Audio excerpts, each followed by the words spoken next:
Shalom, chers pasteurs, chers honorables serviteurs, servantes de l'Éternel, très chers compagnons du pain quotidien, bienvenue sur notre plateforme. Nous sommes aujourd'hui lundi 26 janvier 2026. Je suis le pasteur Canon et je suis chargé de nous introduire dans la dernière semaine du mois de janvier qui marque le nouveau mois de l'an 2026, le mois que nous avons traversé avec assez d'espérance. Alors ce mois, nous parlons autour du thème « La grande grâce », qui est d'ailleurs le grand thème de Rehoboth pour cette année 2026 et le thème de la semaine, la nature de la grâce. Le thème du jour, la justice gratuite.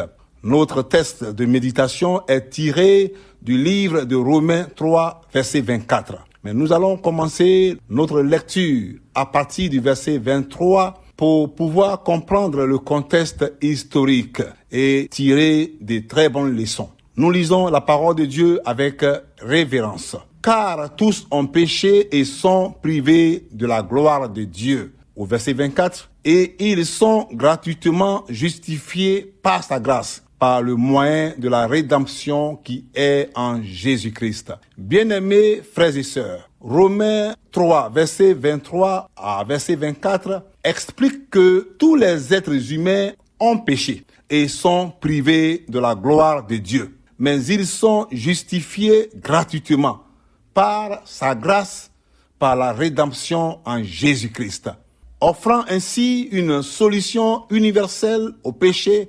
indépendamment des œuvres de la loi. C'est une déclaration du Nouveau Testament.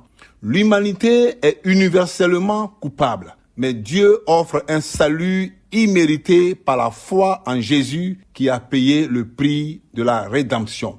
Alors qu'est-ce que nous comprenons par tous ont péché et sont privés de la gloire de Dieu dans Romains 3, verset 23. Veut dire, personne n'échappe à la condition du pécheur, qu'il soit juif ou païen, juste ou injuste. Le péché, bien-aimé, est une condition universelle de l'humanité, une rupture avec le plan originel de Dieu. Romains 3, verset 23 veut dire que tous ceux qui ont perdu la gloire de Dieu peuvent la retrouver, car quelque chose a été fait pour eux. Ils sont justifiés, ils sont devenus justes comme si ils n'avaient jamais péché. Cela a été fait pour tous par sa grâce. Tous ont péché et sont privés de la gloire de Dieu.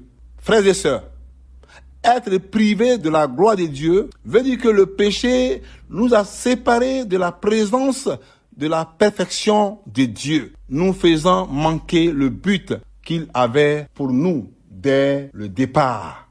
Alors revenons maintenant à notre texte de méditation, Romains 23, verset 24, qui dit « Ils sont gratuitement justifiés par sa grâce, par le moyen de la rédemption qui est en Jésus-Christ. » Ils sont gratuitement justifiés par sa grâce. Selon la Bible, cela signifie être déclaré juste et innocent devant Dieu, non par ses propres mérites ou œuvres, mais gratuitement comme un don immérité rendu possible par le sacrifice rédempteur de Jésus-Christ. Cette preuve d'amour où cette faveur divine efface la culpabilité du péché, permettant une réconciliation totale avec Dieu.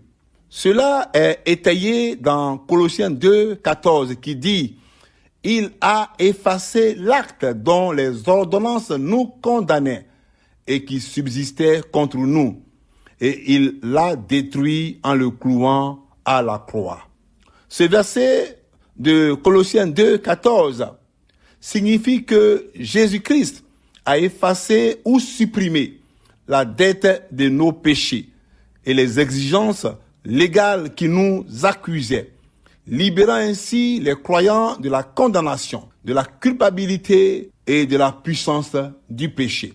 Romains 3, verset 24, veut dire que tous ceux qui ont perdu la gloire de Dieu peuvent la retrouver.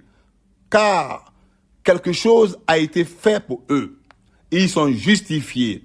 Ils sont justes comme s'ils n'avaient jamais péché. Frères et sœurs, ils sont gratuitement justifiés par sa grâce, par le moyen de la rédemption qui est en Jésus-Christ, est un verset qui a une grande portée spirituelle. C'est un acte qui symbolise la grâce par le sacrifice de Jésus-Christ. C'est-à-dire, le Seigneur a remplacé ta condamnation par sa grâce divine. C'est un don de Dieu rendu possible par le sacrifice de notre Seigneur, qui montre à la fois la justice de Dieu et sa miséricorde envers tous ceux qui croient, qu'ils soient juifs ou païens.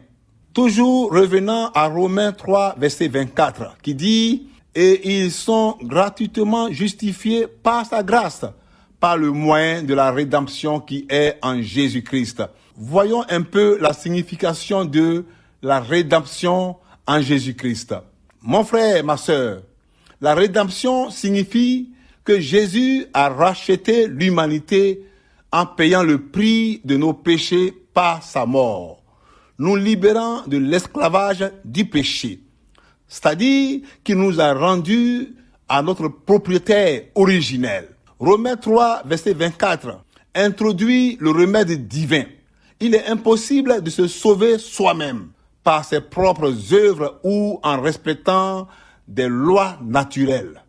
Le salut vient uniquement par la foi en l'œuvre de Jésus-Christ, qui a offert la justice de Dieu à tous ceux qui croient en lui, plaçant toute la gloire et tout le mérite en lui seul.